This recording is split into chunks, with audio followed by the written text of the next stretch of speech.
سلام دوستان عزیز، خوش اومدید به یه ویدیو جدید توی چنل من.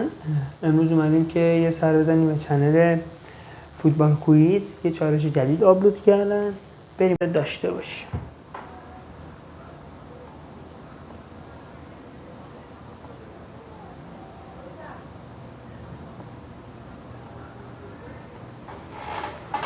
خب این فکر میکنم که چیزه، مثلا یه سال رو به ما میگه، مثلا میگه سال 1900 فلان. خب 4 تا گزینه میده، میگه تو چمپیونز لیگ تو این گزینه ها هست که تو این فلان سال قهرمان شده.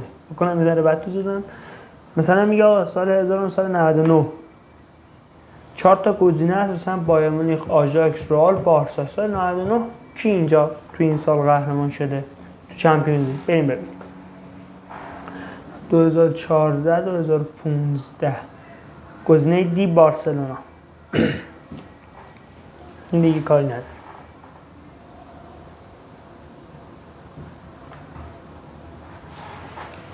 2002 2003 فکر میکنم اون دو حسم بر اینه که یا رئال یا میلان.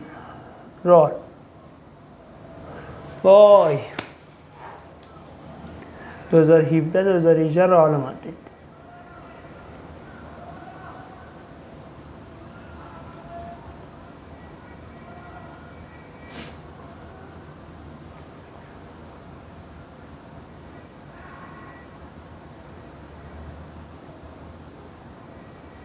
رئال مادرید.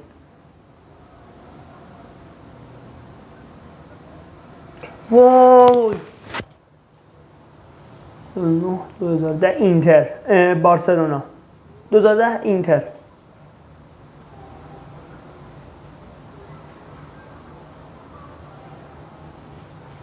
مربیگری ژوزه مورینیو. سال قشنگی بود. 96 فکر میکنم دورتموند باید باشه.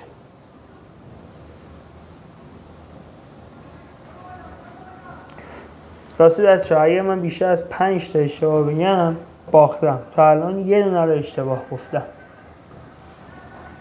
16 رئال مادرید.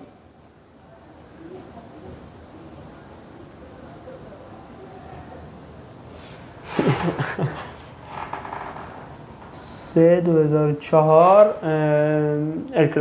فینال خیلی رویایی بود بین موناکو و پورتو قهرمان شد.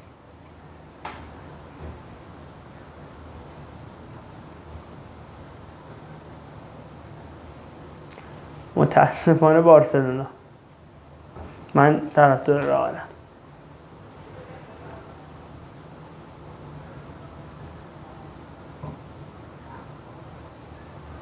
یوونتوس 97 98 حسم اینه که یوونتوس. وای سال قبلش بوده اون. 2 تا اشتباه تا الان. رئال مادرید.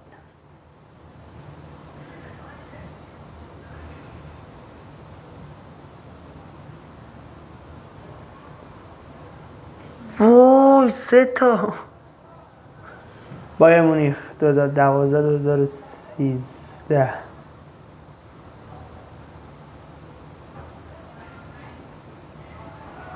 تا الان 3 تا اشتباه گفتم.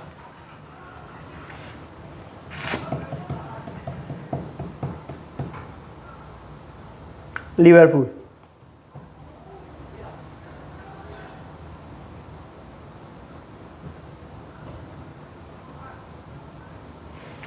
سخت شد. ستاره سرخ بلگراد بایر مونیخ. من اسمم بایر مونیخ.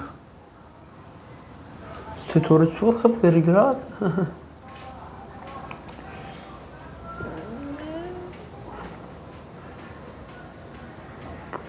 رئال مادرید.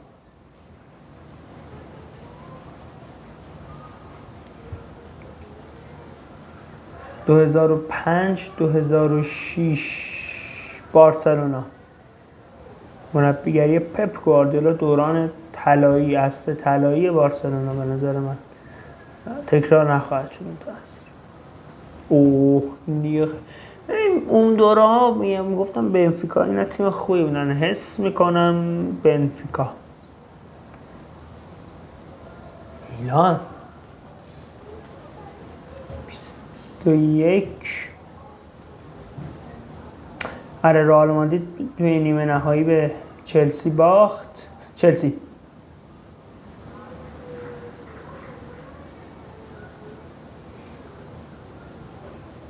2007 2008 اولین چمپیونز لیگ کریستیانو رونالدو منچستر یونایتد.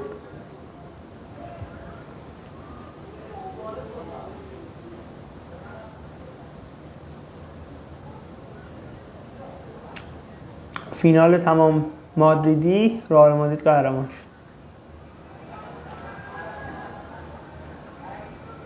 شد. 98 99 بایر مونیخ. خب من اینو بذارین استاپ کنم یه توضیح بدم، میدونم جوابشو. بایر مونیخ و منچستر یونایتد فینال بودن. حسم بر اینه که این سال باشه من یونایتد و بایر مونیخ فینال بودن و بایر مونیخ دقیقه‌ای فکر کنم 87 اینترا جلو بود 1-0 و با 2 گل سولشر یونایتد قهرمان شد و اون میگفتن یکی از جذاب‌ترین فینال‌ها بوده. -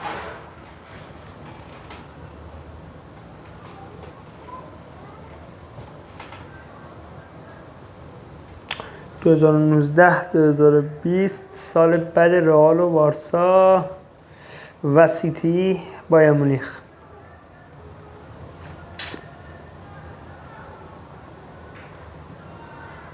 اینم که همه از اون سال که سپاهان رفت جام باشگاه جهان میدونن که امسال این سال یعنی 2006 میلان قهرمان شد. تا الان 4 موندم. 2011 12 بارسلونا. اصل طلاییش هنوز بود واقعا. وای اون 10-11 بود که قهرمان شد، این 11-12 که چلسی و 5 تا اشتباه گفتم. اوه اینم بارسلونا. حسم بر اینه که بارسلونا شده.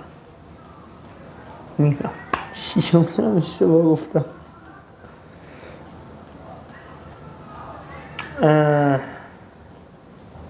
کامبک های تاریخی رئال مادرید.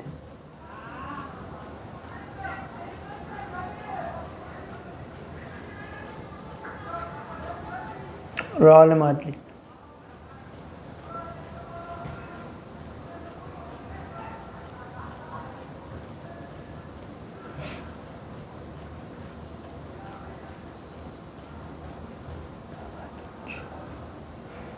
آژاکس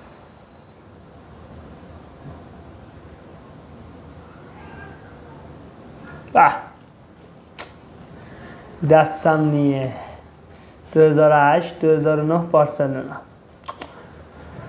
واقعا افسوس میخورم با اینکه بارسا نیستم و طرفدار پای با قوس رئالم، اینکه تو اون اصل اوج بارسلونا حداقل هر سال تا نیمه نهایی بوده. چون این 4 تا نیمه نهایی اون سال آورده که گفتی کی قهرمان شده. یونایتد بارسلونا همیشه عضو نیمه نهایی ها بودن و جفتشون فکر کنم تو فینال بارسلونا هم یونایتد رو برد و قهرمان شد. تا جایی که میدونم و چقدر بده که الان بارسا وضعیتش اینه، یونایتد وضعیت نابسامانی داره. امیدوارم که یه روزی باشگاه ریشه دار و بزرگ برگردن به اوج خودشون. بارسلونا.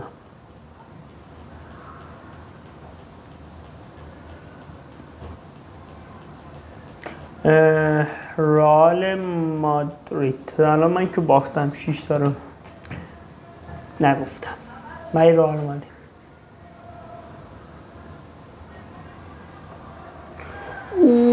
من نیمه کجا بفهمم، ولی پی اس وی آینتوون 87 88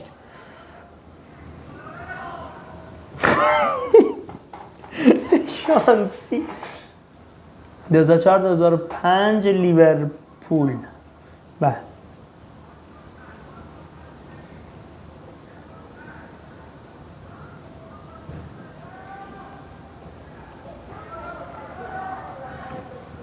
این دیگه یوونتوسه.